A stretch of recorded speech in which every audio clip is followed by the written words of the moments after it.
What up? What up? What up? We back again with another one, and we still going. We still on this budgeting thing. Cause listen, we overspent last time. We were spending at the lifestyle in our head rather than the lifestyle that the money that we was making told us we could live at. So we were overspending. So now what we got to do is figure out how do we dial it back. What are some things we could do to dial it back? Because ultimately we need to figure out how can we have a little bit more money so that way we can use that money to make a lot more money. And this is how you do that. So we already talked about it. Our mortgage, our rent was 2,200, 2,300. Our car note was 75, 755. All of these things is putting us overboard. I'm gonna put the little chart right here. The chart is gonna tell us basically what we should be at. So basically it says, boom, you should be at 35% of your income when it comes to housing. We're way past that. We're almost at 50%. We probably above 50% of our income. Once you do that, all the other numbers are going to get skewed because now we're over the amount that we should be paying for one thing, and that's going to make it less of an amount that we could put towards other things. Also, it says 15% for our car.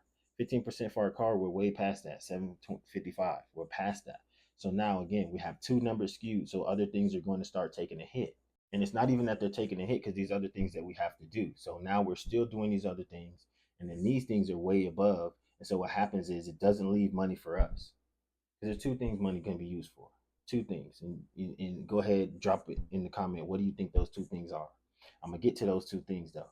And so, what we need to do is figure out how to have more money left over, so that way we can have money to do those two things. But if we don't have the money, then it's only doing a part of one thing, and like I said, I'll get to that. So that's why it's important to budget and to understand your budget. Because if we're not doing that, then we're only using money for half of a thing or even a quarter of a thing that it could be used for.